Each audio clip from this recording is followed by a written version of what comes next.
radio convertirán la confusión en vivo y en directo. El terror, hay que impedir que se hacen nuevamente bodegas de armamentos para revivir el miedo. Pero la codicia no es más fuerte que la rabia mientras exista miseria, ya tú sabes lo que pasa. Sin compatriotas, sin camaradas, civiles y militares se llevan la tajada. No te quedes fuera de la marcha autorizada. Con la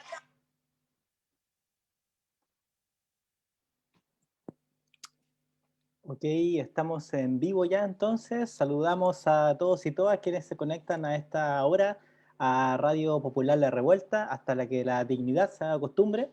Le agradecemos muchísimo conectarse y estamos hoy día para comenzar una nueva jornada de la Escuela de Formación Política del 18 de octubre, una iniciativa de la coordinadora Universitaria de Izquierda, CUI, ¿ya? Que ha tenido la confianza los compañeros y compañeras, lo agradecemos de todo corazón, de confiar en la radio para poder transmitir vía Facebook Live de las 3 jornadas que hemos tenido, ¿cierto? De reflexión. Tenemos esta tercera hoy día con la que se cierra este proceso, ¿cierto? Así que le agradecemos ahí a los compañeros del, del colectivo universitario de izquierda CUI, así que nos acompañan hoy día. Les recordamos que en la primera jornada estuvimos con Igor Gojkovic, ¿cierto? El jueves 21 de enero, vimos el tema 18 de octubre y ejercicio político de la violencia popular. Ya después, el 28 de enero, nos acompañó otro gran compañero, Rafael Agacino. Hablamos sobre el análisis crítico de la coyuntura y los desafíos del pueblo frente al proceso constituyente. Y hoy día nos acompaña Juan Carlos Gómez Leighton, ¿ya? Un saludo, Juan Carlos, que nos conversará sobre el proceso constitucional, la derrota política de la rebelión popular del 18 de octubre. Así que, como siempre para esto, tenemos como conductores de este espacio a los compañeros del CUI. Hoy día nos acompañan Javiera Mondaca y Bruno Jofré. Así que, compañeros, les mandamos un abrazo grande. Muchas gracias por confiar en la radio y poder transmitir a esta Escuela de Formación Política en su tercera jornada. Así que lo dejamos entonces en la radio totalmente de ustedes, compañeros. Que tengan una bonita jornada y les invitamos a todos los que están conectándose a dejar sus preguntas, comentarios por el Facebook de la radio. Ahí vamos a estar atentos para compartirlo acá con Javier y Bruno y que puedan también compartir las reflexiones con Juan Carlos, ¿ya? Para que podamos tener una jornada lo más participativa posible mediante esta virtualidad que nos acompaña en estos meses. Gracias, compas, igualmente. Bueno, primero que nada, buenas tardes a todos y a todas los que están viendo la transmisión. En primera instancia, igual agradecer al compañero Gómez Leighton, que haya aceptado la invitación de estar acá, compartiendo conocimiento político popular. Bueno, para empezar igual, compañero, como colectivo, voy a hacer como una introducción también al espacio del colectivo. Bueno, el colectivo surge más que nada como un espacio para poder colectivizar en sí las demandas que puedan existir dentro de las instituciones en sí, universidades, institutos, a partir de las expresiones universitarias que se puedan dar dentro de ellas. Y bueno, aclarar también que el grupo universitario que haya creado el CUI no está exento de las demandas, que nosotros solamente abrimos el espacio para poder que cada compa pueda expresar su opinión frente a una problemática o demanda. Bueno, no sé si el compañero se quiere presentar, dar una pequeña presentación de él. Bueno, buenas tardes Bruno, buenas tardes Javiera, buenas tardes a la gente de la radio La Revuelta, también a Juan Pablo y a todos los auditores y auditadores que estén escuchando esta transmisión, tanto en la cuarta región como en sus alrededores y también en todo el país, si es que escucha, como también para otros lugares de América Latina. Esperemos que sea así porque es bueno como terminar un proceso que se inició hace ya 13 o 4 semanas atrás con la presentación del compañero Igor Gojkovic y posteriormente con Rafael Agacino. Bueno, yo soy Juan Carlos Gómez Leighton, soy cientista político, sociólogo, historiador, marxista, de izquierda, pero de izquierda independiente, sin ninguna participación en ningún partido político, y fundamentalmente analista de estos procesos, tanto chilenos como latinoamericanos. Más eso, ¿qué más puedo decir? Contar mi currículum ya es bastante largo, porque ya estoy hace pocos días cumpliendo una friolera de años, que son varias décadas, entonces no sería muy largo. No tiene ningún sentido decirlo, ¿no? Simplemente llama la atención. Así que estoy llano a conversar con ustedes, a tener un diálogo tanto con la gente del colectivo universitario de izquierda, como también con los auditores, y ofrecer una suerte de interpretación del proceso político que vive la sociedad chilena desde octubre del año 2019. Diversas coyunturas. Bueno, compañero, como colectivo, teníamos 3 preguntas base acerca de la temática. No sé si a usted le acomoda que sean las 3 directamente o sea una por una para ir respondiendo. No, yo creo que sería ideal así una por una, porque así uno puede analizar en una especie de cierre cada una de las preguntas y dejar hipótesis, planteos, ciertos elementos de interpretación hacia más adelante y de ahí dándole vuelta, ¿no? Pero si ustedes tienen 3 preguntas, yo prefiero las 3 separadas que todas juntas, porque uno por lo general se olvida de las 2 Claro. últimas al fin. Tiene que estar preguntando. Dígame la pregunta, ¿cuál es? Eh, ¿Parece? sí, primero que nada voy a empezar presentándonos. Me llamo Javiera Mondaca y también soy parte del colectivo universitario Izquierda con el compañero Bruno. Y la primera pregunta que nos habíamos hecho era, ¿por qué el proceso constitucional representa una derrota para el pueblo de Chile durante la revuelta del 18 de octubre? Si pudiéramos empezar con eso. No, esa es la pregunta clave, ¿no? Porque sin duda era la pregunta que da motivo a esta intervención y estos planteos que yo quiero señalar. En primer lugar, antes de comenzarles la respuesta o la exposición relativa a esa pregunta, yo quisiera dedicar esta charla, dedicar esta conversación a la memoria de Francisco, joven asesinado por las fuerzas represivas del Estado el día viernes 5 de febrero, ¿cierto? A mansalva, con un disparo en el corazón, lo cual representa, ¿cierto?, la forma como el Estado chileno está operando desde mucho antes, inclusive, de la revuelta del 19. Pero entonces hay que llamar la atención de que ahí a la memoria de Francisco estamos dedicando esta presentación. Sin olvidar la muerte del otro joven que murió en la comisaría de la comuna de Pedro Aguirre Cerda el día domingo, como también el joven boliviano, ¿cierto?, que murió en Calama, en extrañas circunstancias ambas, y que comprometen nuevamente al cuerpo de Carabineros. Entonces yo tengo la impresión de que ahí también está operando la lógica de la represión que comenzó, ¿cierto?, de manera sistemática a partir de los acontecimientos de octubre del 19. También recordar hoy día, tal vez en un aspecto mucho más distinto, porque creo que es importante también hacer estas menciones de la muerte de uno de los, diría yo, de uno de los jazzistas más importantes del siglo XX.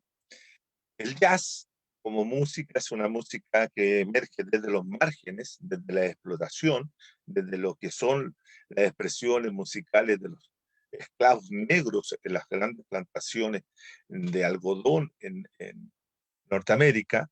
Por lo tanto, es una música que representa justamente los márgenes. Y hoy día, cierto, se ha anunciado la muerte de Chick Corea, también un gran jazzista. Jazzista que funde distintos ritmos en la historia del jazz. Así que también quisiera yo, como un amante del jazz, dedicarle esta conversación. ¿Y por qué el tema del jazz es interesante o importante? Porque el jazz tiene un elemento que es la jazz sesión, que es un momento de improvisación en la cual los distintos músicos tocan de manera muy libres, muy libre. Y creo que hay en las ciencias sociales, en la forma como las ciencias sociales muchas veces abordan los acontecimientos y los procesos políticos, los procesos sociales y económicos que acontecen al interior de la sociedad, a veces lo hacen con una suerte de rigidez, de marcos teóricos y metodológicos muy rígidos que impiden a los, tanto ya sea hombres o mujeres, investigadores, analistas, ¿cierto?, tener una suerte de libertad para interpretar, una suerte de libertad para improvisar una serie de preguntas, hipótesis o levantamientos de planteo que permiten acercarse a acontecimientos que son relativamente complejos por la magnitud que ellos comprometen, ¿cierto? Entonces yo he sentido, y con todas las lecturas que he realizado sobre lo que se ha escrito y sobre el acontecimiento de octubre del 19, donde hay una cierta rigidez. Una cierta rigidez y una cierta exigencia de parte, ¿cierto?, de los analistas para colocar el acontecimiento enmarcado en un marco metodológico teórico que impide, ¿cierto?, soltar la interpretación, hacer que la interpretación del acontecimiento sea más libre, ¿no? Entonces, eso nos pasa cuando leemos A, X o Z, y todos tienen algún problema en ese sentido, la rigidez de lo teórico, lo estructurado del orden de la situación.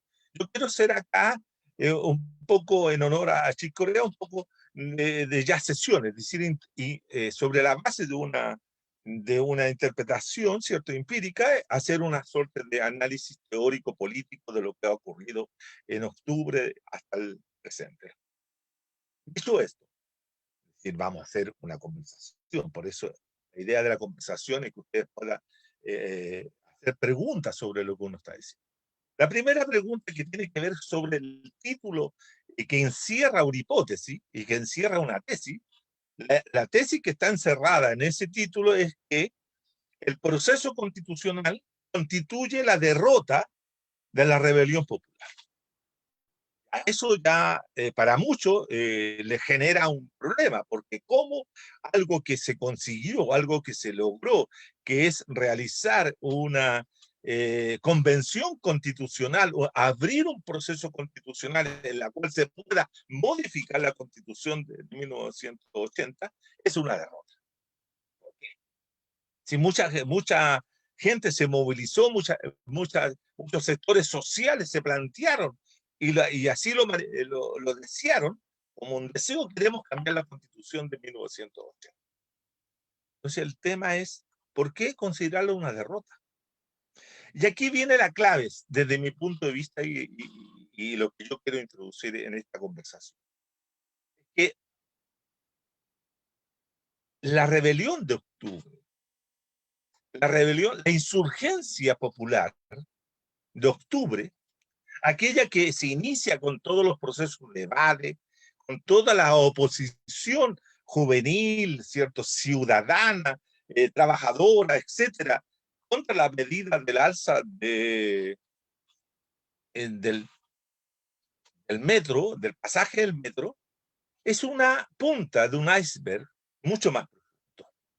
Y que eso representa simplemente una gota que rebasa un vaso, en la cual, ¿cierto?, se expresa allí un descontento, una rabia, como dice John Hollow, una rabia contra el capitalismo y que busca desmontar completamente el neoliberalismo. No busca hacerle reforma. Entre el 14 y el 12 de noviembre es un mes completo donde las fuerzas populares en rebeldía se plantean el tema del poder político. El poder. Es una lucha social, una lucha de clase por el poder. Es decir, allí está la política llevada a su máxima expresión, que es luchar por el poder político. Luchar por controlar y dominar el poder político. Por hacer posible que la desestructuración del poder político existente dé lugar a una transformación de la sociedad que ponga fin al capitalismo. Si uno revisa todos los elementos, todos los rayados, todos los planteos que van desde el 14 o 12 de octubre en adelante, llegando al momento expresivo de mayor violencia política, que es el día 18, 19, 20, 21, 22, hasta el 25 de octubre, violencia política concreta. Allí hay una manifestación de sectores que no quieren entrar en una negociación, hay sectores que no buscan, ¿cierto?, entrar en conversaciones ni nada por el estilo, sino que buscan derrumbar al capitalismo neoliberal en Chile. Pero no solamente el neoliberalismo, sino que el capitalismo en todas sus manifestaciones. No buscan terminar ni derrocar al gobierno de Sebastián Piñera. No, están por transformar la sociedad. Ellos tenían y tienen esos sectores una clara orientación de lucha política, como se entendió siempre la lucha política desde la izquierda revolucionaria. Y desde la izquierda revolucionaria siempre se entendió la lucha política como la lucha por el poder político del Estado. Por lo tanto, era una lucha que había que destrozar, destruir, desconstruir, desarmar, destituir, si ustedes quieren, al Estado existente. Este es un elemento central para entender por qué se produce la derrota. Porque y déjenme hacer una disquisición corta y breve, histórica, teórica breve. La lucha política, la política, mejor dicho, siempre se entendió en la época moderna, desde Maquiavelo, del siglo XVI en adelante, como la lucha por el poder. Si ustedes leen El Príncipe de Maquiavelo, El Príncipe de Maquiavelo son una serie de recomendaciones, una serie de consejos. ¿Para qué? Para conquistar, conservar y preservar el poder. La política se vuelve racional con Maquiavelo porque es la consecución, ¿cierto?, del poder y su mantención en el tiempo. Por lo tanto, la política se entendía radicada en un espacio específico, y ese espacio específico era el Estado moderno. Desde el siglo XVI en adelante, todos los teóricos pensaron la política de esa forma. Por eso, a razón, la revolución moderna, no estoy hablando de las revoluciones antiguas, las revoluciones modernas siempre tuvieron como objetivo la toma del poder. Así lo entendió la burguesía en ascenso. La burguesía en ascenso se crece, acumula poder, y cuando llega un momento en que lo económico con lo político hay una contradicción, tiene que ser resuelta. Y en ese sentido, la burguesía, ¿cierto?, asalta al poder del Estado para poder instaurar el mejor Estado que le conviene a los intereses del capital. Eso ocurre con la Revolución Inglesa, eso ocurre con la Revolución Francesa y todas las revoluciones liberales del siglo XIX. Es decir, había que tomarse el Estado para hacer la revolución. La Revolución Rusa, la Revolución Soviética de 1917 tiene la misma lógica. Tomar el Estado, tomarse el Palacio de Invierno, como se decía, para poder hacer el proceso de cambio revolucionario. Y así lo hace Lenin y compañía. Lo mismo hace Mao Zedong en 1949 en China. Lo mismo hace Fidel y los barbudos de La Habana o de Cuba en 1959. Revoluciones triunfantes, así lo hicieron los nicaragüenses con los sandinistas en 1970. Es decir, la política estaba en el... Por lo tanto, si yo quiero discutir el poder, tengo que discutir el Estado. Si yo quiero hacer una política subversiva, si yo quiero hacer una política transformadora, si yo quiero hacer una política que termine con lo existente, tengo que tomar el control del poder del Estado. Fíjense que hay un dato que no podemos perder de vista. Las burguesías latinoamericanas, frente a las amenazas del movimiento social popular durante la década de los 60 y 70, comprendieron que si no tomaban el poder por la fuerza, no podían contravenir ese proceso. Y así lo hicieron. 1964, golpe de Estado en Brasil. 1971, golpe de Estado en Bolivia. 1973, golpe de Estado en Uruguay, golpe de Estado en Chile, 1976, golpe de Estado en Argentina, y así podemos seguir dando cuenta de cómo las burguesías comprendieron que para poder detener y generar una política contrainsurgente, cierto, popular, y detener el movimiento popular, había que tomar el control del Estado. Y eso lo hicieron. Sin embargo, esas lecciones que muestra la historia, y que muestra no solamente la historia en términos empíricos, sino también la historia en términos políticos, reales, cambia a partir de los años 70, finales de los 70 y comienzos de los 80. Y ahí se produce un viraje, se produce una situación en que se deja de discutir el Estado, se deja de discutir el poder político del Estado para pasar a discutir el régimen político. Esa es una distinción que hicieron los teóricos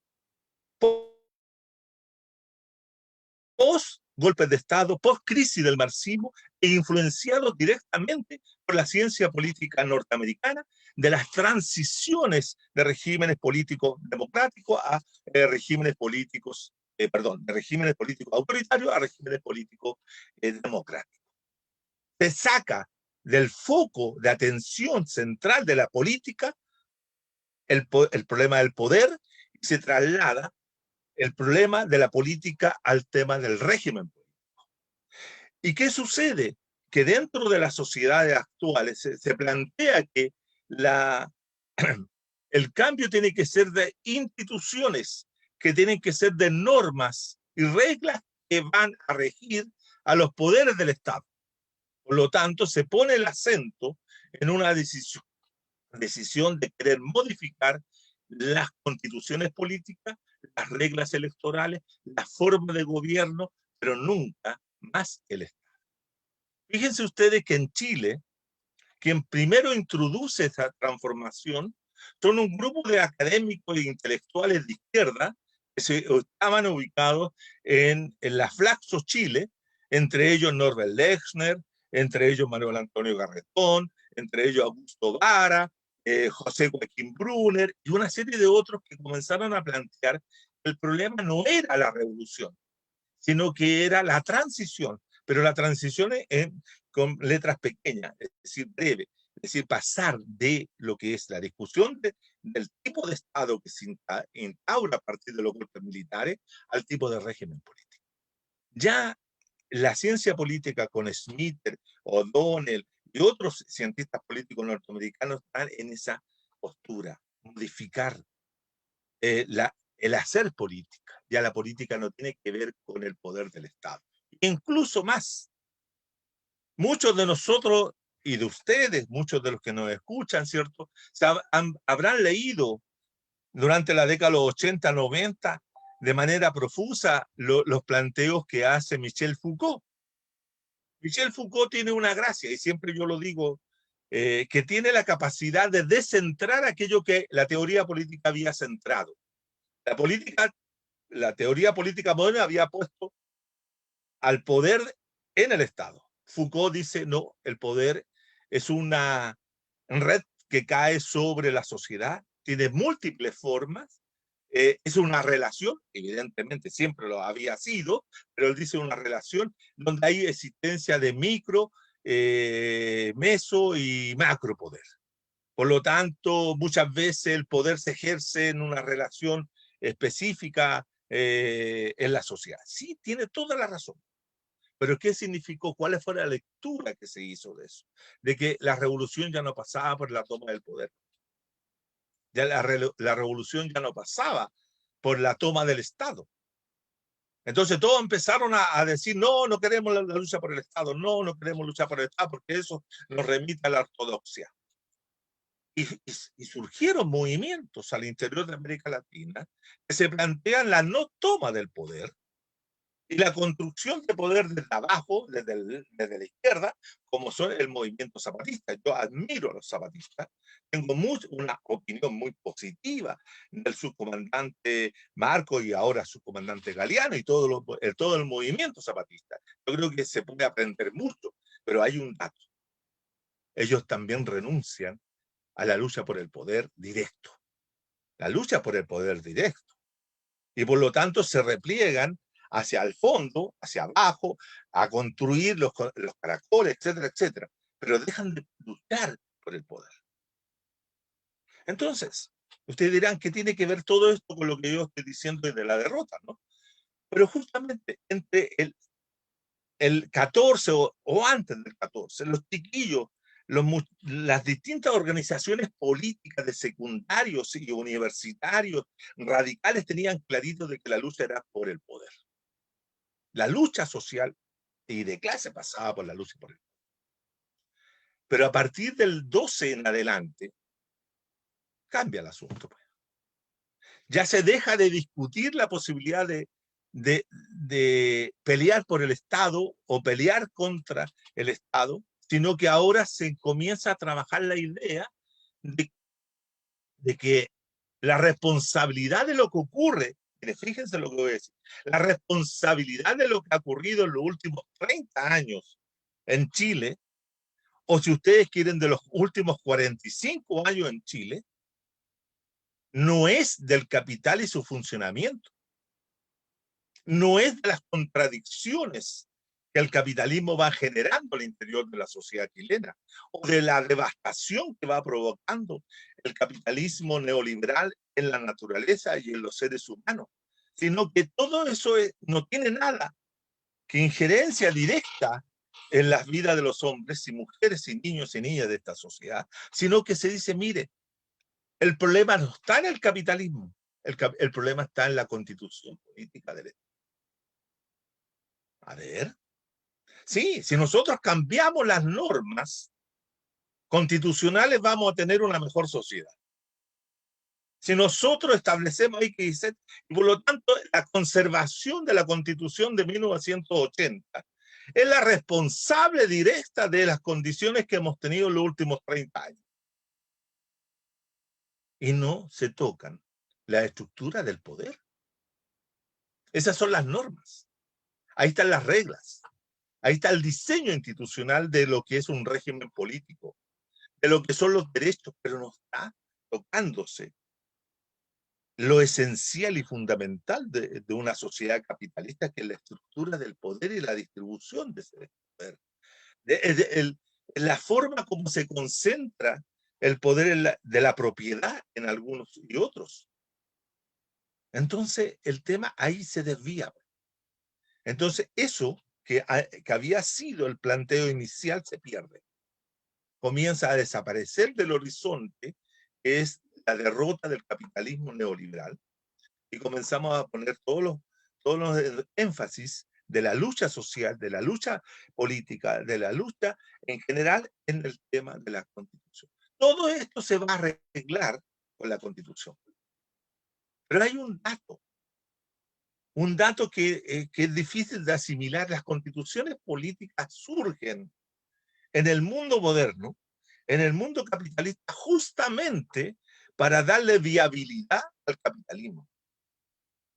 Surge en Francia, surge el constitucionalismo, surge en Francia, surge en Norteamérica, Inglaterra, para darle viabilidad al poder de la clase burguesa, que estaba en contradicción con la clase dominante o el bloque dominante de aquella época, eran los sectores, ¿cierto?, aristocráticos, latifundistas, de esa naturaleza. Por lo tanto, aquí hay un elemento, hay una burguesía que está en ascenso, una burguesía que lucha por conseguir, ¿cierto?, una relación directa entre el aparato político del Estado y la sociedad.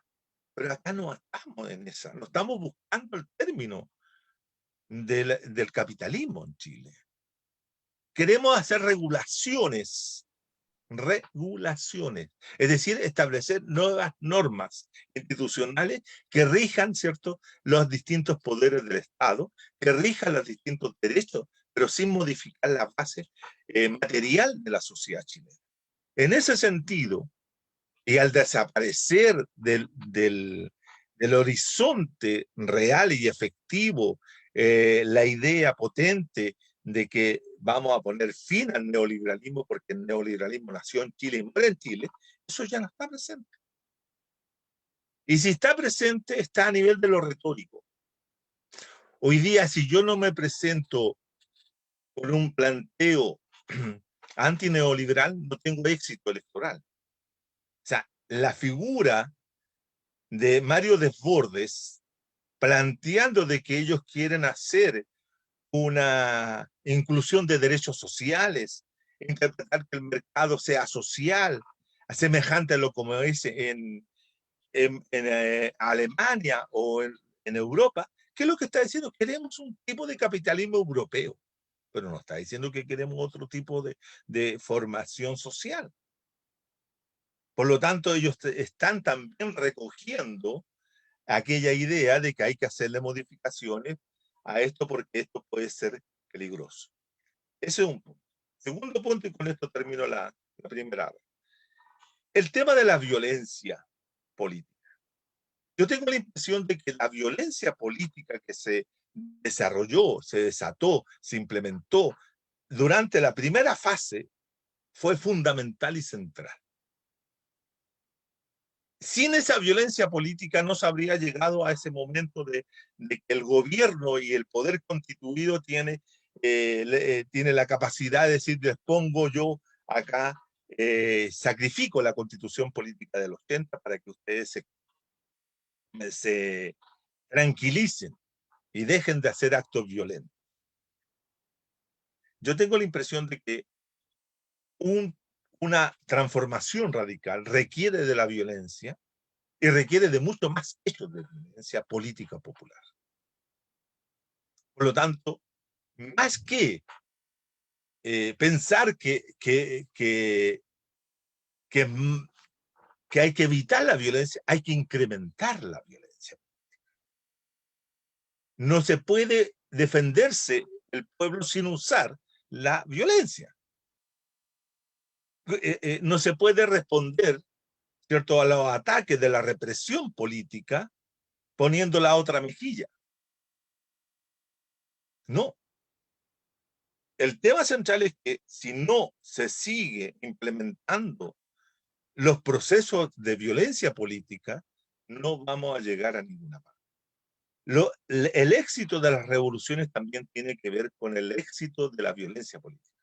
En la implementación y desarrollo y organización de la violencia política con objetivo, obviamente político, es justamente destrozar la estructura del poder. Aquí lo que hay que poner en juego es la estructura del poder, no la estructura del régimen, no la institucionalidad de la presidencia o de la Cámara de Diputados, que si vamos a cambiar el régimen por una semipresidencialista, por un parlamentarismo, lo que fuera. Eso es simplemente buscar otra forma de organización para darle viabilidad al capitalismo. Lo que hay que tratar de evitar es que el capitalismo siga su desarrollo como lo ha seguido.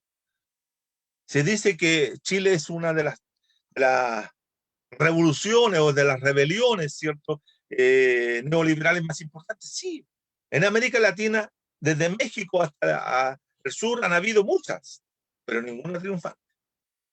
Todas chocan, todas chocan. ¿Dónde chocan? En la estructura política del poder, no del régimen. Hubo cambio de régimen en Bolivia, hubo cambio de régimen en Brasil, hubo cambio de régimen presidencial o forma presidencial en Argentina, ahora mismo lo estamos viendo en Ecuador, y todos dicen fue derrotado el neoliberalismo.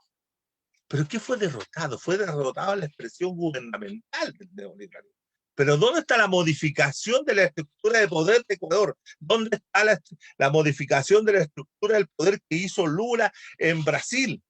¿Dónde está la modificación de la estructura de poder que hicieron los uruguayos, que tuvieron de 3 gobiernos de izquierda o progresista en Uruguay, en Argentina? ¿Dónde está? No están en ninguna parte. Y eso es lo que hace que impida que el proceso constitucional que se abre a partir del 25 de octubre en adelante no sea más que la derrota de la rebelión anticapitalista que se había manifestado entre el 12 y, entre el 14 de octubre y el 12 de... Cuando se ven aterrados por ese poder, actúan y actúan políticamente y derrotan a eso. Y En meten... este sentido, quería hacer la acotación de que entonces existe una contradicción entre quienes creen la vía institucional como una forma transversal de cambio, considerando que que el pasado proceso constituyente es uno de los tantos ejemplos del abuso burgués al fin y al cabo. Es que yo lo estimo así. Yo creo que la transformación constitucional, es decir, cuando yo pongo todo mi esfuerzo, acumulo toda la fuerza política, organizo a todas las bases sociales, a todo el pueblo, a toda la ciudadanía, en la cuestión constitucional, para darme una nueva carta que de derecho, que establezcan algunos elementos, no estoy modificando con eso la estructura del poder. Cuando me refiero a la estructura del poder, me estoy refiriendo a la base material de aquellos que contienen el poder político. ¿Cómo afectamos? La pregunta, por decirlo así, bien clara. ¿Cómo afectamos el poder del señor Lucy? La afectamos con decir que desde aquí en adelante el 1% más rico va a pagar impuestos. ¿Se le va a afectar? ¿Ustedes creen que por ponerle impuestos a la riqueza de los lúcicos, de los mates o de los solarios, a todos los grupos económicos, lo estamos afectando dentro de su poder? ¿O simplemente le estamos dando la posibilidad de seguir existiendo como grupo económico, solamente pagando un poco más de lo que están pagando hoy día como impuestos? No hay modificación alguna. Fíjense ustedes que esto para mí es muy decidor decir esto. Salvador Allende, cuando inicia el proceso de expropiación, de confiscación, de nacionalización, estatización, etcétera, de los principales medios de producción durante la década de los 70, que tiene que ver con la minería, que tiene que ver con las comunicaciones, que tiene que ver con la industria manufacturera, tiene que ver con la tierra, tiene que ver con lo agrario. Eso ahí se estaba afectando directamente el poder de las clases empresariales. ¿Captan? Ahí había una transformación real, efectiva. Algunos pueden discutir la intensidad, pueden discutir la factibilidad, podemos discutir si fue oportuno hacerlo en ese momento, si había la acumulación de fuerza social y popular para hacerlo. Podemos discutir mucho, pero lo efectivo es que se discutió el elemento central del capital, de una sociedad capitalista, que es el derecho público. Hoy día ni siquiera se está discutiendo aquello. Ni siquiera se está discutiendo. El gran temor, por ejemplo, del canciller Alamán en marzo del 2020 fue decir, antes que fuera canciller, cuando era, no sé si era senador o diputado, ¿cierto? Cuando dijo que lo único que querían hacer era cambiar la constitución de los 70 porque querían afectar el derecho de propiedad. Es decir, fíjense ustedes una cosa. Alamán, en su infinito sentido reaccionario que tiene es perspicaz al percibir de que la lucha política no pasa solo por cambiar las reglas, sino que pasa por tocar la estructura del poder. Y él sabe perfectamente que la estructura del poder no está en el Parlamento, no está en el gobierno, no está en las redes electorales, no está en los partidos, sino que está, ¿dónde está? En la clase empresarial, en el poder de los empresarios. Fíjense ustedes que el otro día escuchaba en un dato que daba Riesco, el economista Riesco, en Senda, que decía que los grupos económicos en Chile tienen el control aproximadamente del 80% de la propiedad del subsuelo chileno, del subsuelo del territorio nacional. Es decir, no solamente son dueños del territorio en la superficie, sus bosques, sus montañas, etc. Son dueños del subsuelo, que se han entregado en concesión en los últimos años. Es decir, si usted mañana encuentra algo en el suelo de una de X o Z, no es que le pertenezca al Estado, le pertenece a un grupo económico. Esa es la forma como la estructura del poder en Chile está establecida, y eso favorece, ¿cierto?, la concentración del poder y hace al poder más poderoso aún, ¿cierto?, de la posibilidad de ser regulado solo y exclusivamente por una constitución política. Por eso yo creo que más allá de esto, que el 25 de octubre del año pasado, la población que fue a votar, que no fue mucha tampoco, digamos que fue el 51% de la población chilena, que vale como a 7,5 millones, fueron a votar en un 78% por terminar con la Constitución del 80. Bueno, sí, perfecto, era un deseo, era algo que nos hacía mal a todos desde el momento que fue promulgada. Totalmente de acuerdo. También votaron por una convención constitucional, elegida directamente por todos los ciudadanos. Pero el tema central es que hoy día hay 101 listas que están compitiendo y no sabemos cuáles son los distintos proyectos que hay ahí. Porque cuando uno dice, que están los independientes no, ¿cómo es? Los independientes no comprometidos, no sé cómo es la figura, donde está Jordán y otra gente, ¿no? Pero esos sujetos son todos vinculados con el capital. Entonces uno empieza a sumar las distintas fórmulas de lista y número de gente, y uno aprecia de que hay cerca de un 50 o un 60% de los que están luchando por ser convencionalistas, que son procapitalistas o más, 70. O sea que los sectores populares con un proyecto alternativo de cambio, radical, socialista, etcétera, son los menos. Es más, incluso esos sectores que podrían plantearse, evitan decir que son socialistas. Evitan decirlo. Porque hay como una especie de autocensura hoy día establecida para no plantearse temas que son, comillas, prohibidos. Entonces, en ese sentido, pienso que el esfuerzo gigantesco que se hizo entre el 14 y el 12, ¿cierto? Como posteriormente en enero con la gente de la ACES, como también las mujeres radicales que salieron a protestar el 8 de marzo y así sucesivamente, ¿cierto?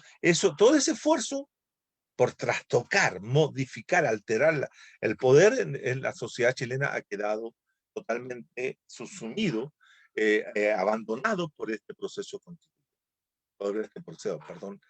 constitucional.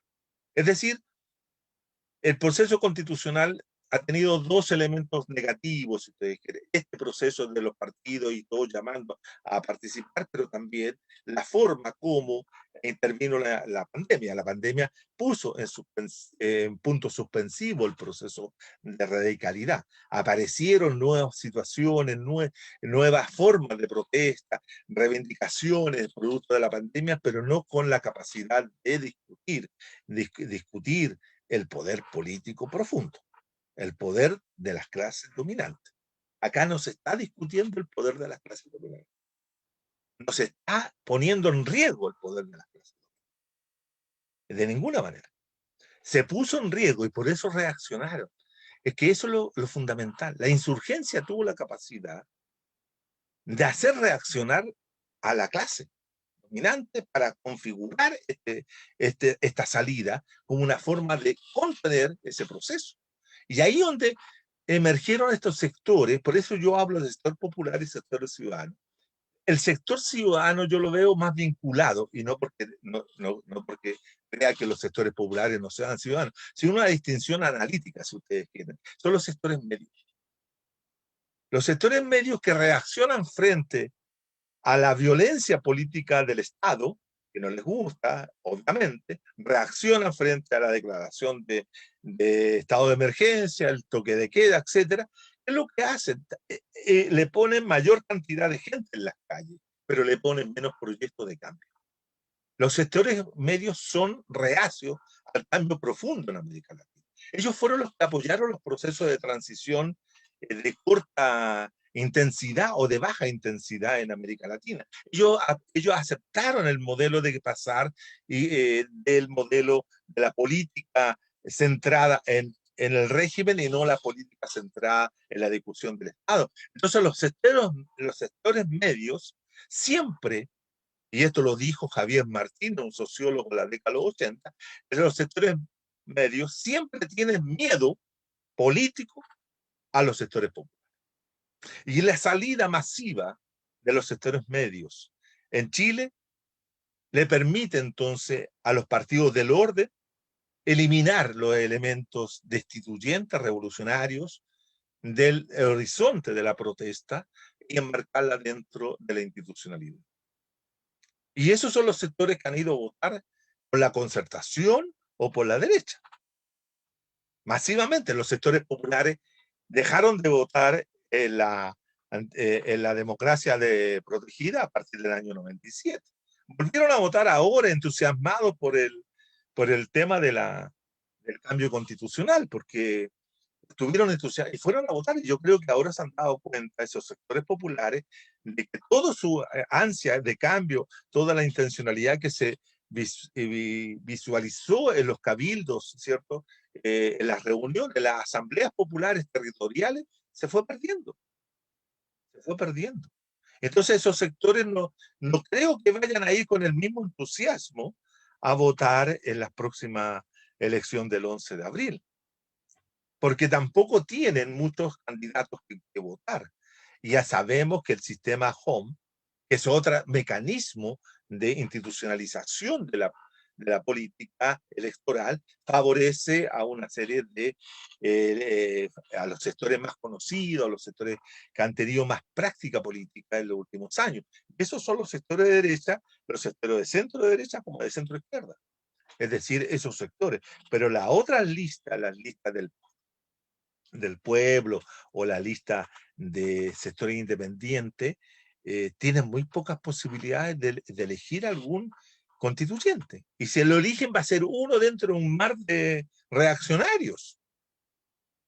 Recuerden ustedes que son 155 y los partidos políticos organizados del orden tienen la posibilidad, ya solo la derecha organizada en una sola lista tiene la posibilidad de tener aproximadamente 50 o 60 constitucionalistas.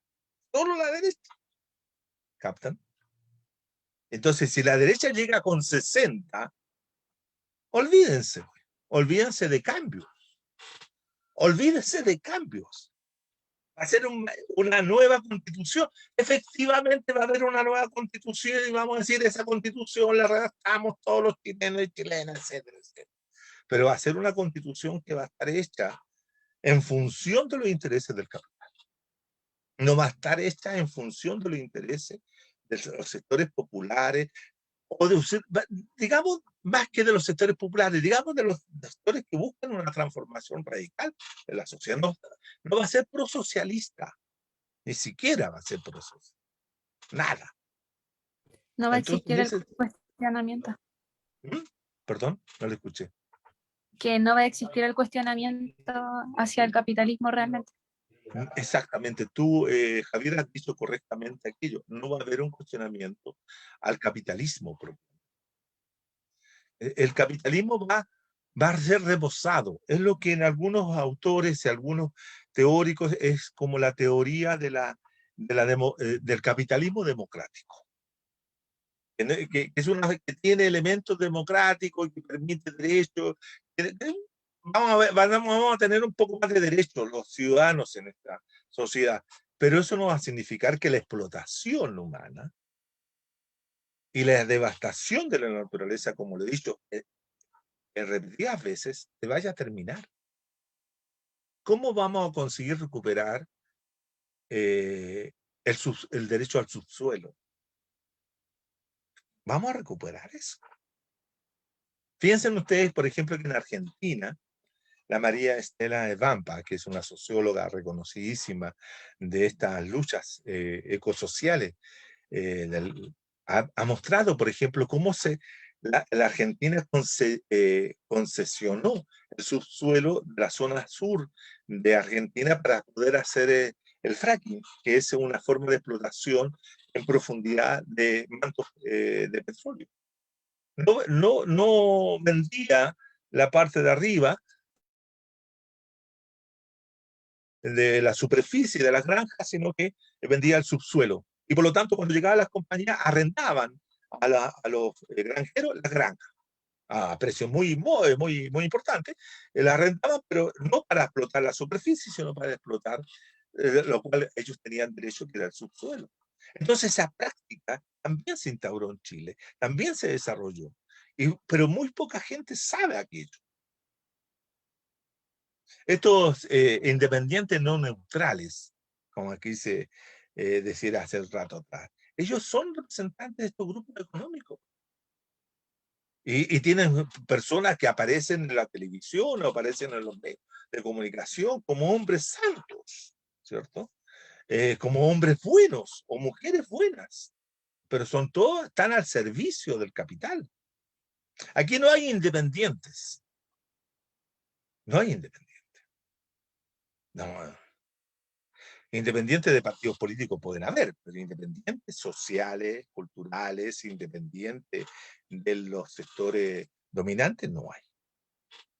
No hay. Y entonces por eso yo considero que este proceso constitucional que ya se está en desarrollo y que ahora estamos en todo el proceso de propaganda, es simplemente una derrota de aquellos sectores que sí estuvieron por producir un cambio mayor.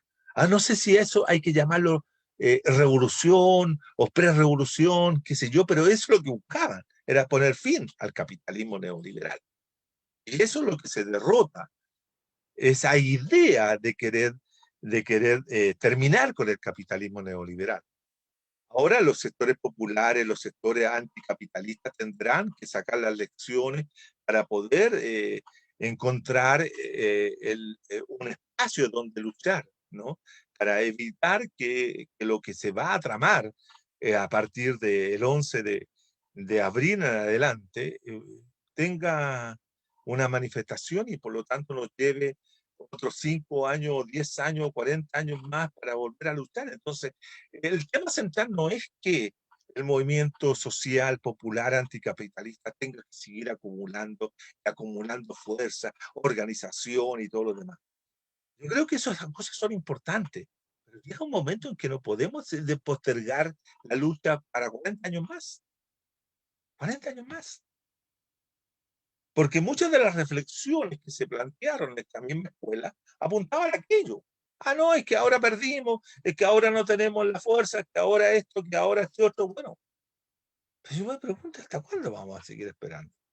Por lo menos yo, 40 años no voy a poder esperar, estimados.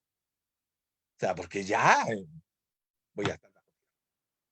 Y van a ir desapareciendo muchos de los luchadores sociales que hoy día pisan los 70, los 80, y van a ir desapareciendo.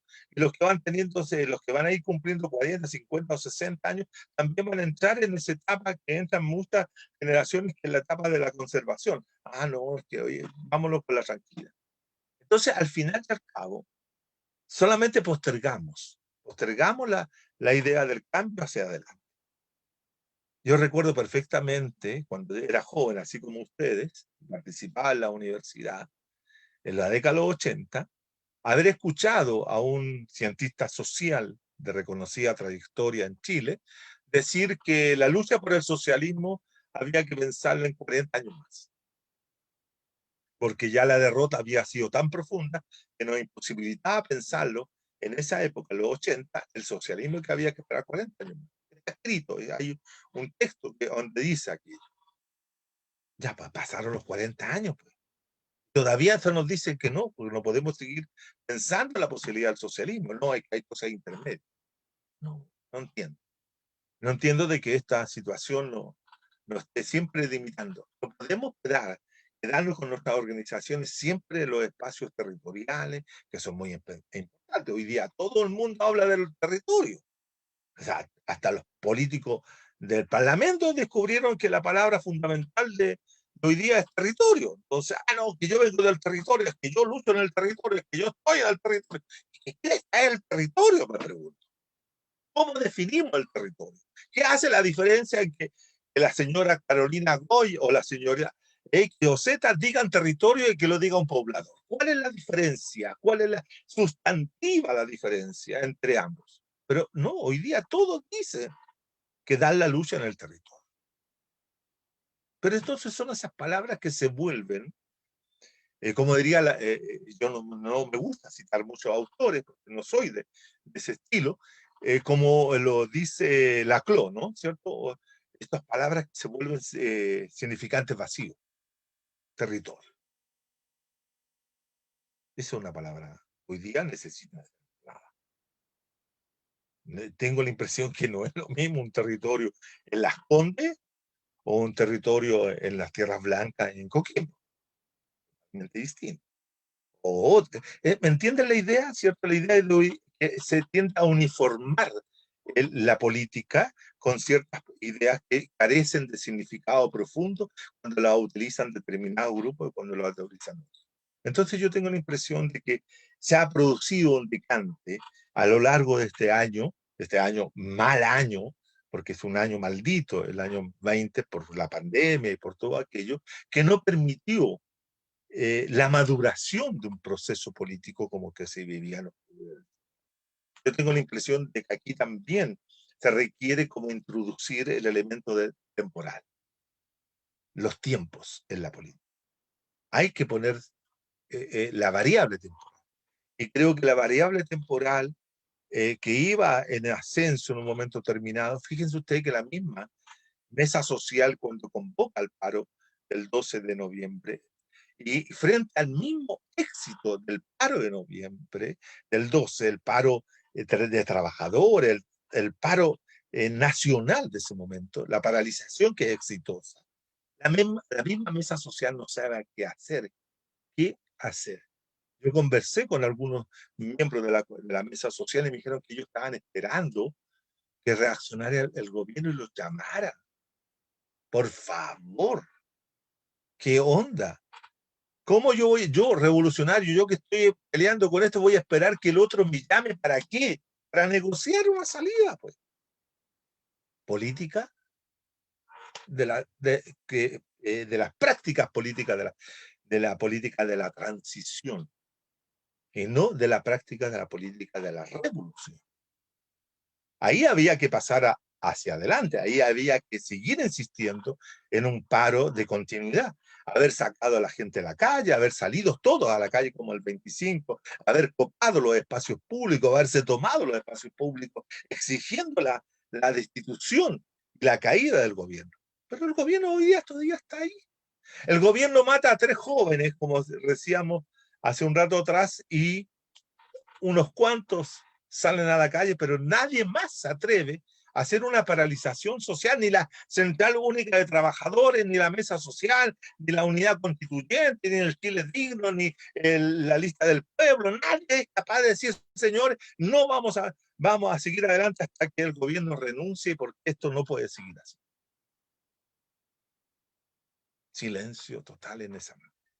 Las condenas retóricas, que esto yo lo condeno porque esto me parece feo, bla, bla, todo ese tipo de cosas son para salir en la televisión diciendo algo, pero no tiene ninguna significación política.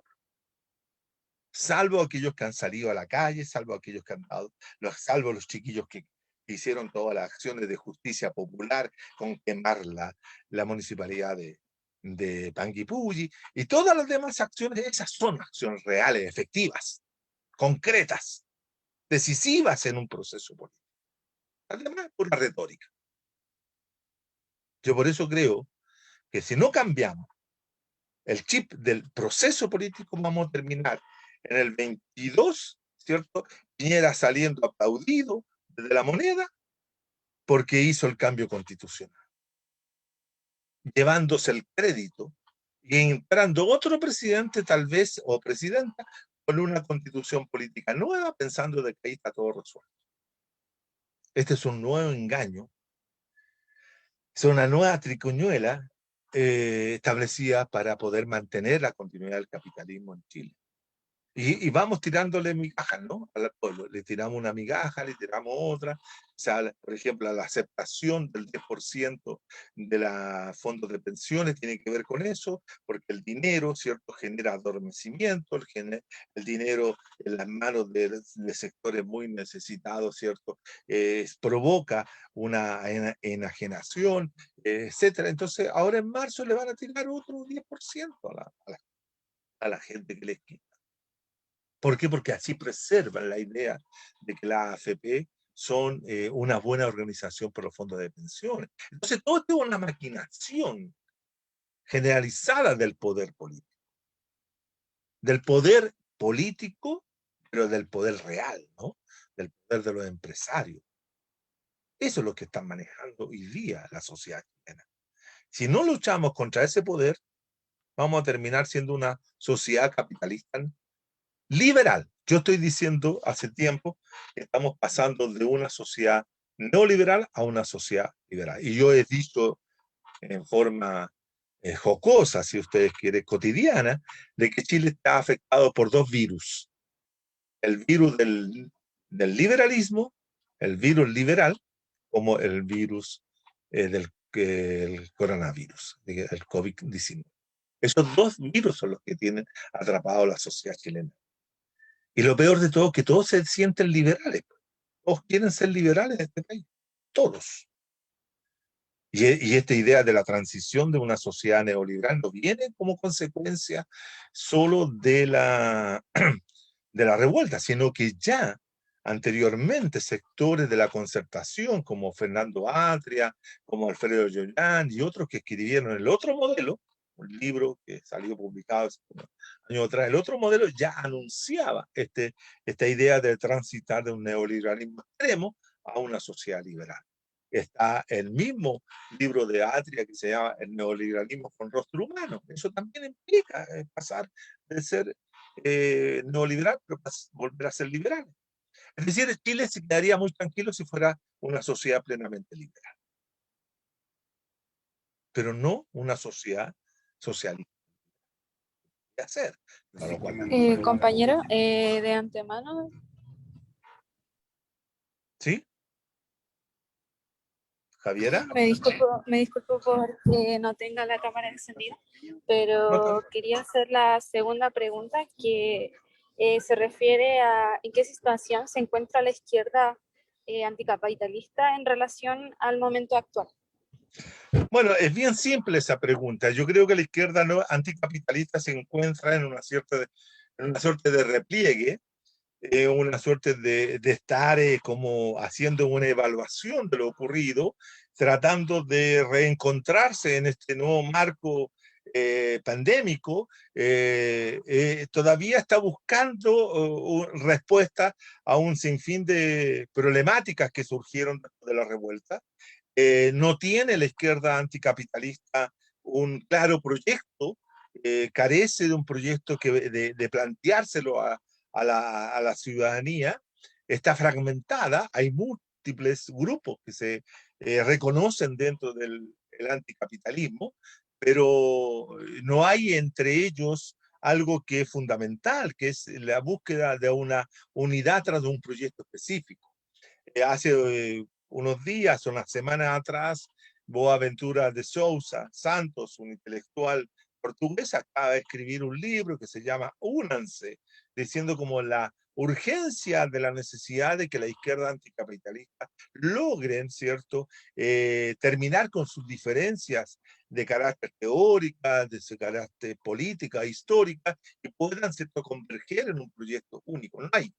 No hay una izquierda anticapitalista que hoy día pueda ofrecer un proyecto unitario para confrontar ya sea a la izquierda neoliberal, ya sea a la derecha neoliberal, como también a la centro derecha neoliberal. Es decir, la derecha chilena tiene un proyecto específico que es el ser neoliberal. La centro derecha de Democracia Cristiana y otros tienen, ¿cierto?, un proyecto específico que es hacer un poco lo que hicieron durante los 20 años de la concertación, mejorado, corregir un neoliberalismo, como diría Garretón, ¿cierto?, un neoliberalismo corregido.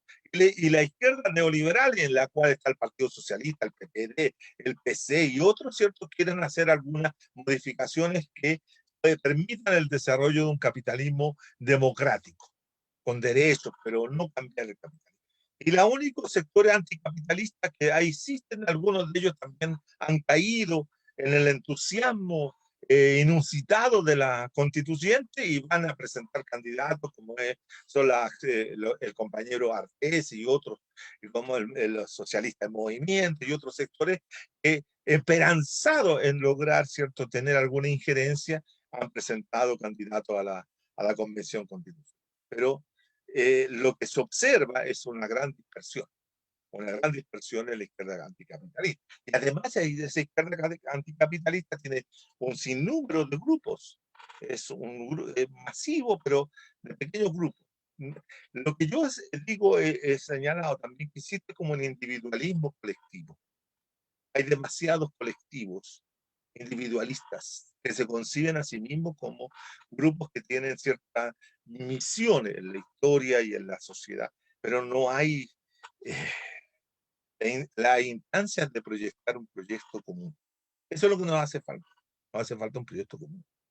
La izquierda chilena fue exitosa en la década de los 70 porque tenía un proyecto común que se lo reflejaba Salvador Allende, y a pesar de todo, de una serie de discusiones internas, problemáticas, etcétera, pero fueron capaces de ponerse de acuerdo en un sujeto, en un programa y triunfar.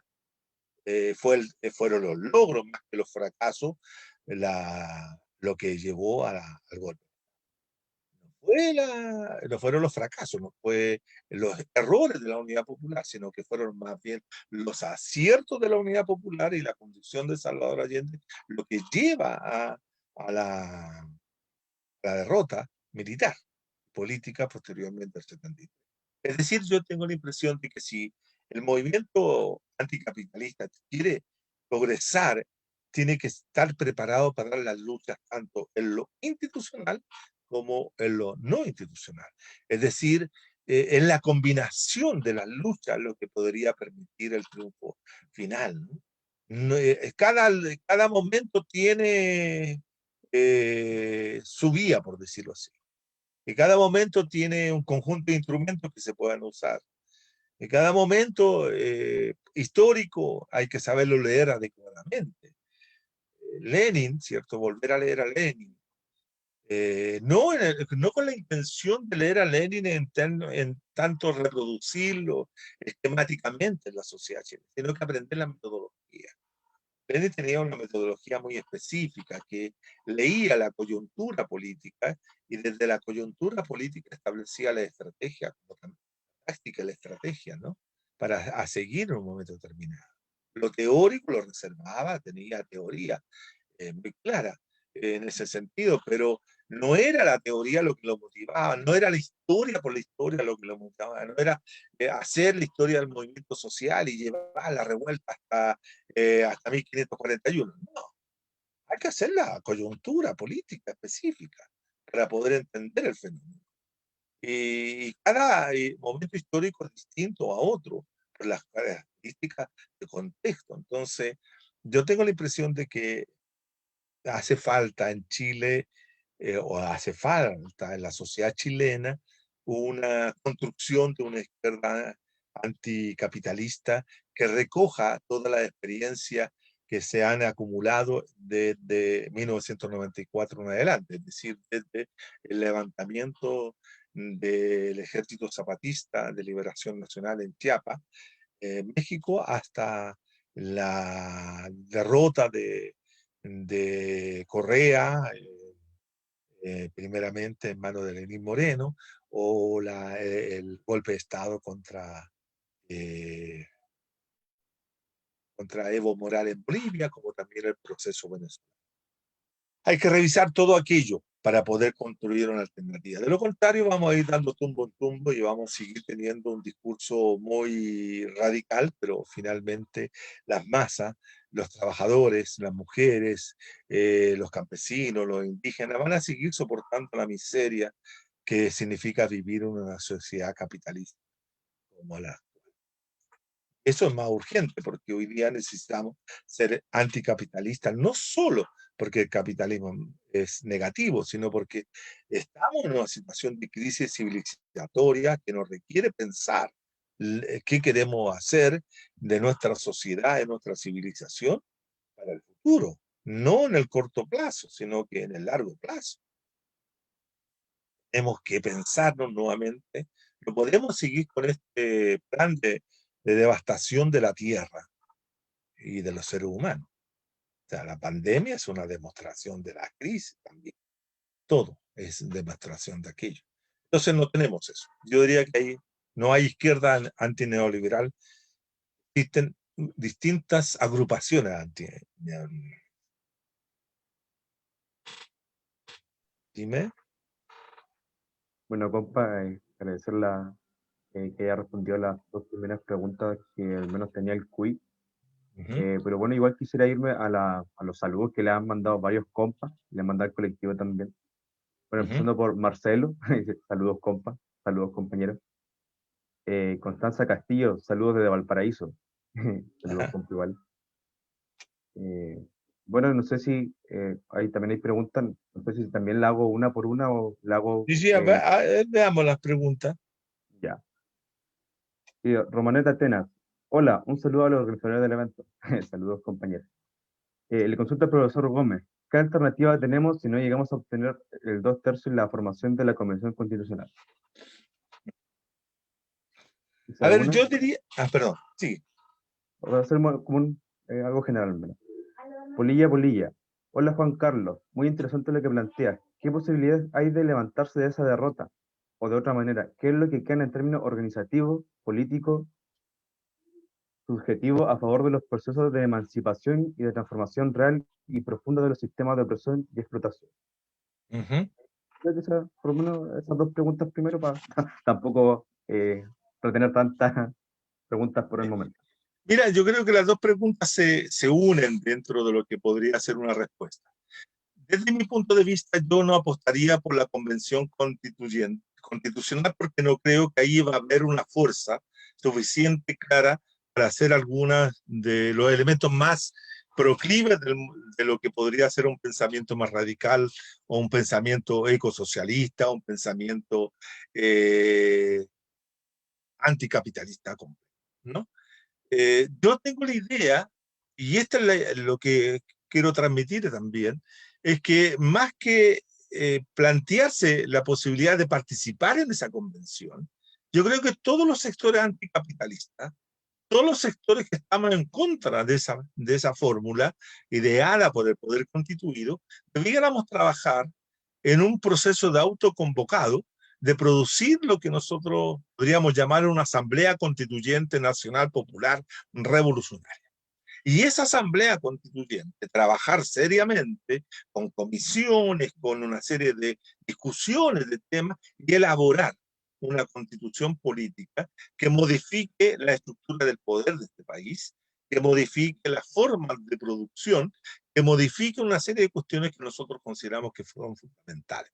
Y esa constitución política, redactarla, tenerla preparada y darla a conocer a la sociedad chilena, a las distintas sectores sociales, trabajadores, campesinos, la plebe, toda, y difundirla a lo ancho del país para que ella pueda ser una constitución de carácter alternativa a la constitución que van a elaborar la burguesía propiamente. La burguesía chilena va a elaborar, con ayuda de algunas incrustaciones populares, en la Convención Constitucional, una constitución liberal, como decía. Nosotros vamos a construir una constitución popular y la vamos a poner y vamos a exigir que esas dos constituciones elaboradas, ¿cierto?, por poderes constituyentes distintos, puedan ser discutidas y puedan ser puesta en competencia electoral, si ustedes quieren, en el plebiscito de salida, por ejemplo, de 9 meses posteriores de la convención constitucional. Elaboraron la constitución.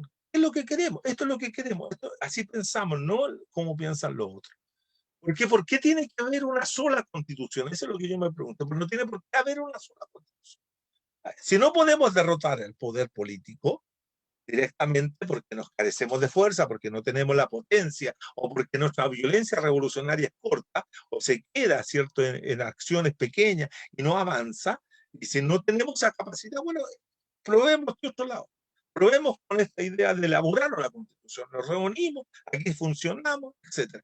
Pero no hacer lo que hizo, por ejemplo, la constituyente popular del año 25 que han estudiado distintos historiadores como Gabriel Salazar y otros, ¿no? Que ¿cuál tuvo el error? Y esto yo siempre lo conversé con Gabriel y lo discutí. ¿Cuál fue el error de esa convención, de esa asamblea?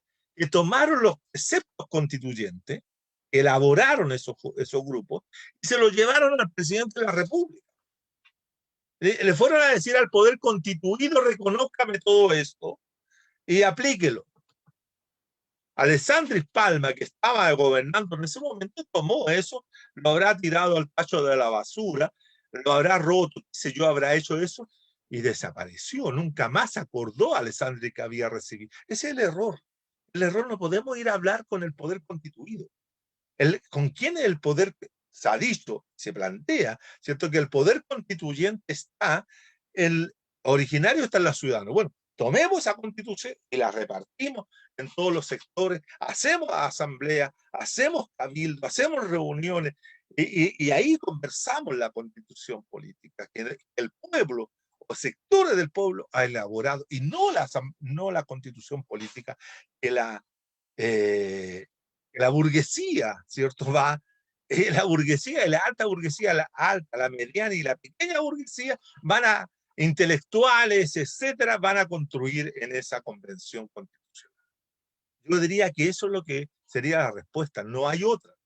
No hay otra. Tampoco creo que esto de cercar, como dice el PC, bueno, vamos a acercarla, el recinto, no, ¿y para qué lo vamos a acercar? Bueno, lo cercamos para no estar guitarreando ni cantando canciones de X o Z. No, eso es pérdida de tiempo. Tiene que ser productivo. La producción pasa por la elaboración de aquel cuerpo teórico y analítico y político que ellos están haciendo. Ellos están haciendo la Constitución, nosotros hacemos otra. Y la ponemos en discusión. Pues. Porque nos han acostumbrado, la burguesía nos ha acostumbrado siempre a elegir lo que ellos quieren. Ellos deciden lo que nosotros, los ciudadanos, tenemos que elegir. Pero nunca el poder constituyente originario ciudadano, ¿cierto?, ha dicho, esto es lo que queremos. Yo haría eso, yo me juntaría con todo, haría una plataforma de todos aquellos que estamos en contra de esta convención y que no vamos a participar de ella, porque yo no voy a participar, yo no voy a votar por ninguno de estos señores y señoritas que se han presentado, ¿cierto? ¿No? Pero si hay que redactar una constitución popular, revolucionaria, anticapitalista, ahí voy a estar. Ir a redactar una convención, ir a discutir con un facho. Imagínese usted, o ustedes, compañeros, que elijan a una compañera y sale elegida y tiene que ir a discutir en la mesa sobre feminismo con la Marcela Cubillo.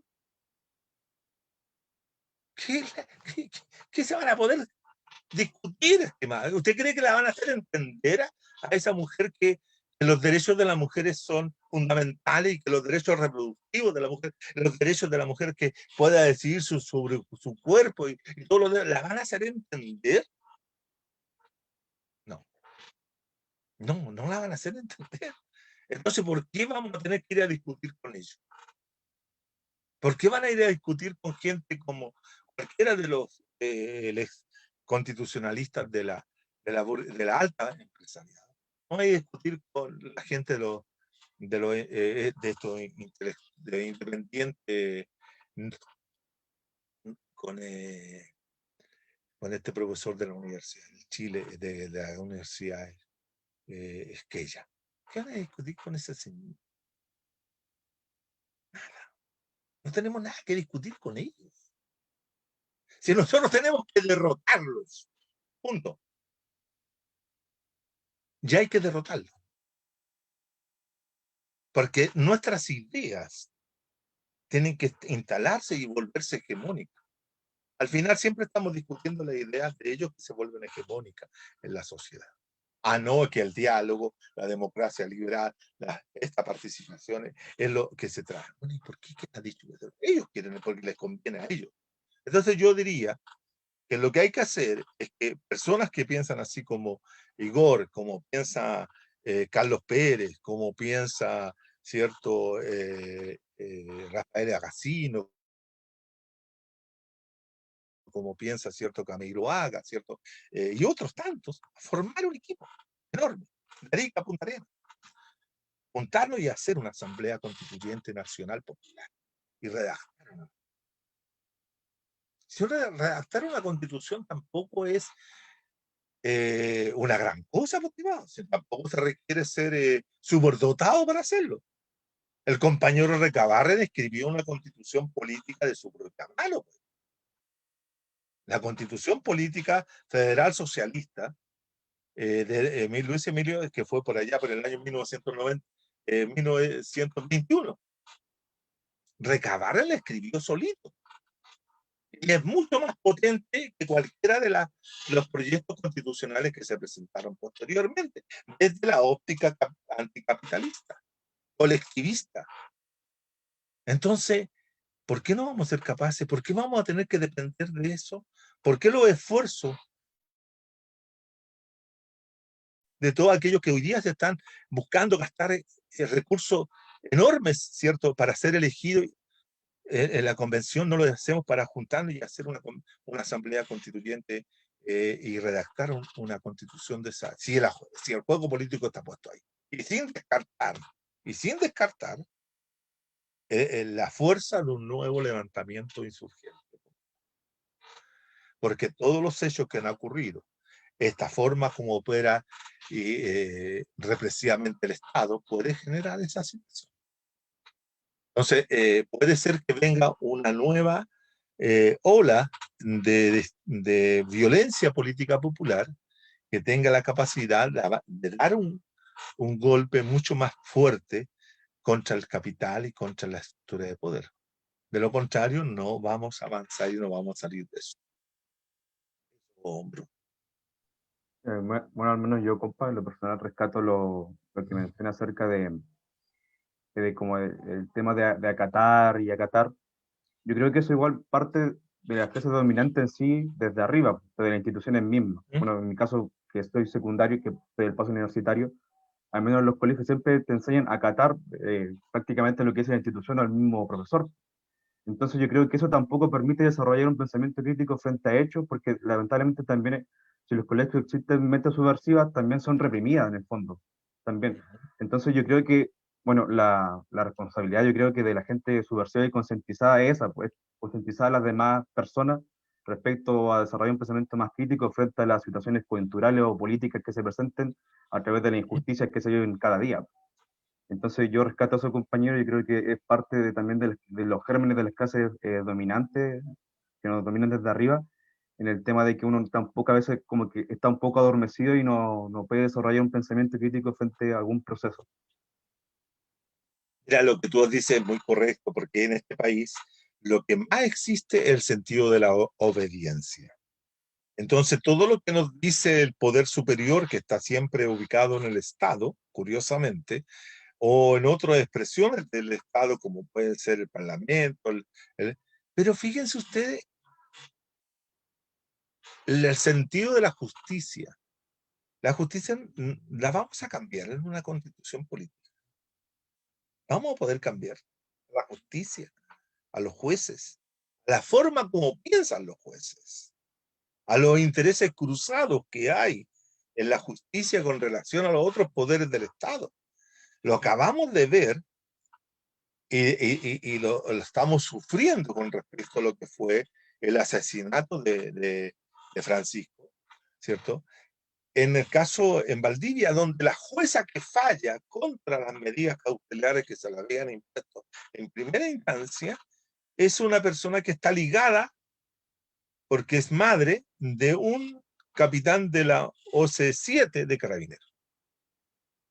Obviamente que ahí hay una situación que no podría permitirse, pero se permite y se hace. Y la justicia en este país durante toda la dictadura amparó la represión política. Entonces, en ningún capítulo de la Constitución política o de los constituyentes nos dice que tenemos que cambiar el Poder Judicial. Revisen ustedes que todos los dicen, no, vamos a tener que cambiar la AFP, porque eso es lo que más se plantea, porque es lo que es más popular. Tenemos que cambiar el tema de la salud, tenemos que ver con los derechos de la educación, tenemos que ver con el tema del agua, que son temas específicos que hoy día en el ambiente andan dando vuelta y que si cada uno de los candidatos no se pronuncia sobre ello, no va a haber, no pueden ser elegidos. Entonces ellos consideran que nombrándolo ya lo están incorporando. Y no, pero nadie ha dicho que vamos a tener que cambiar el Poder Judicial de raíz. De raíz. Modificar el Poder Judicial completamente, porque no puede seguir amparando a la forma criminal que actúan las fuerzas represivas del Estado. Entonces, eso es un cambio mayor, es cirugía mayor. Pero si no tenemos la gente dispuesta a hacerlo, acá se hizo una reforma, fíjense, hizo una reforma penal en que aceleró la forma de hacer justicia, aceleró, ¿cierto?, a través de la configuración de fiscales, la reforma procesal penal. Pero fue una reforma procesal. No hubo un cambio a la estructura del Poder Judicial, es distinto. Y no hubo un cambio. Fíjense ustedes que acá se plantea mucho, y yo lo he dicho, y lo han dicho juristas internacionales, constitucionalistas internacionales sobre la materia. Acá se habla mucho de cambiar la constitución política, pero acá nunca se ha pronunciado cambiar el Código Civil. Y el Código Civil tiene una vigencia de más de 100 años. Más de 100 años. Que fue, a esta altura debe andar como los 150 años, cuando fue redactado por un conservador, políticamente, ideológicamente conservador, era Andrés Bello. Y aquí le rinden pleitesía a Andrés Bello. Y Andrés Bello era un tipo tremendamente conservador, patriarcal, etc. Y lo aplaudimos y le levantamos un monumento delante de la universidad porque él fundó la universidad y está con el modernismo. Sí, pero está con el modernismo conservador. Lo aplauden. Entonces yo tengo, ese es el punto. No sabemos distinguir adecuadamente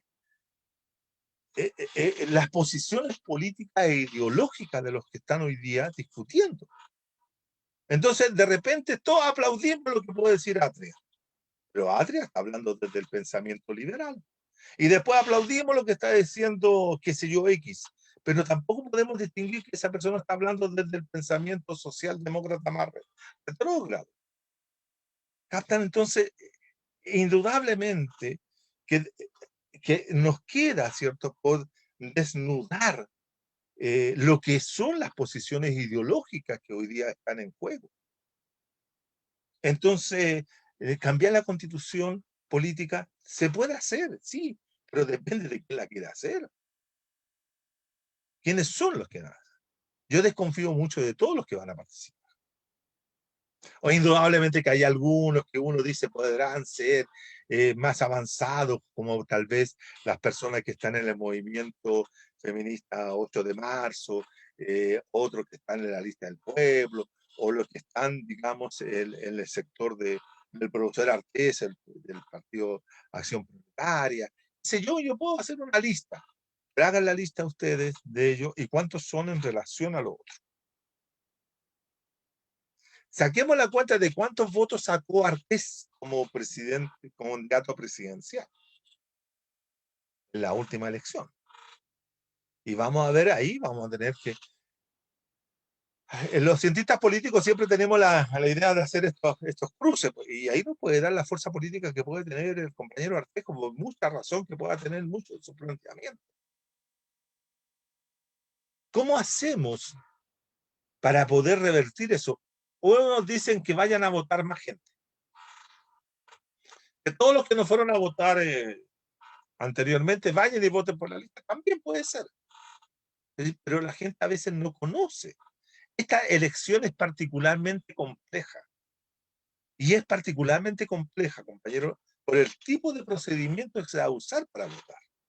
Porque en la propia elección del 11 de abril, los ciudadanos electores van a tener que elegir convencionalistas, alcaldes, concejales, gobernadores y consejeros regionales.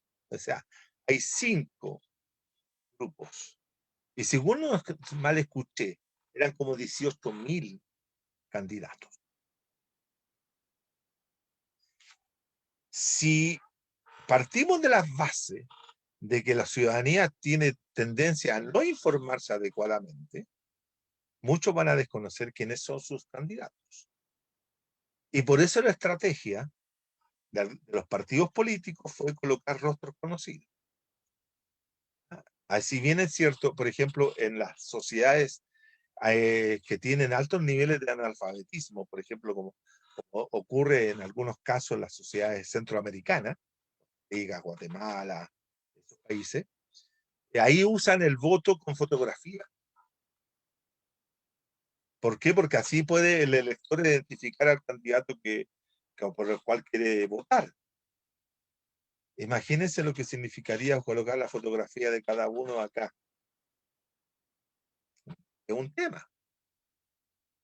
Entonces yo tengo la impresión, como analista también de los procesos electorales, que va a haber menos participación electoral en esta elección del 11 de abril, porque va a haber menos gente con cierta capacitación o capacitada, entendida en lo que va a votar. Y ahí va a haber un grupo que van a ser la tercera edad, los grupos de más mayores de 70 años, los que se van a restar y van a votar menos. Y también el grupos juveniles o grupos de jóvenes que no van a cachar bien el asunto y no van a ir a votar porque no saben por quién votar. Aquí debió haberse hecho por separado las elecciones. De haberse separado las elecciones. Eso era mucho más pertinente para que la ciudadanía que vota pueda elegir. Yo ahora, por ejemplo, el Facebook, que es un instrumento que uno usa, el Twitter, etcétera, hoy día se está llenando de propaganda política.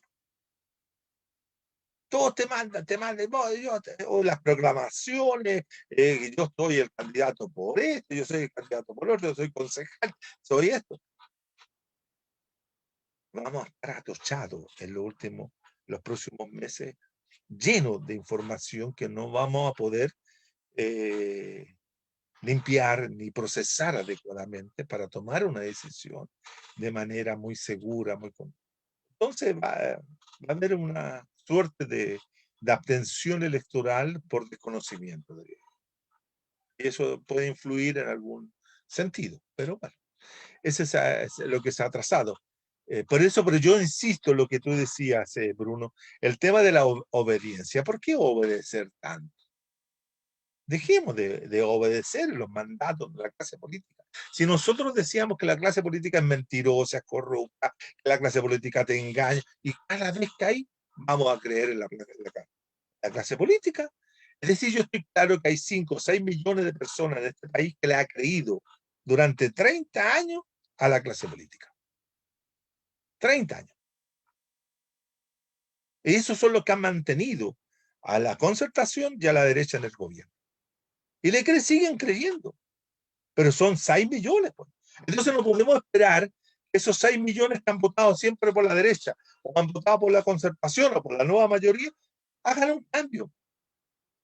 Cuando lo tuvieron, no lo hicieron, que fue en el periodo cuando creció el Frente Amplio y podía haber sido la alternativa, pero la gente no votó. Los otros que no votaban tampoco le creen al Frente Amplio. Y ahora con todo el comportamiento. Fíjese usted quiénes son los responsables directos de la aprobación del control de identidad. ¿Quiénes son? La democracia cristiana y los sectores del Frente Amplio. El señor Boric, el señor Jackson y toda esa chacalada de gente que prometieron hacer otra política y terminaron haciendo la misma política que ha hecho la concertación durante 30 años. Y la gente tendría que tener confianza en ellos.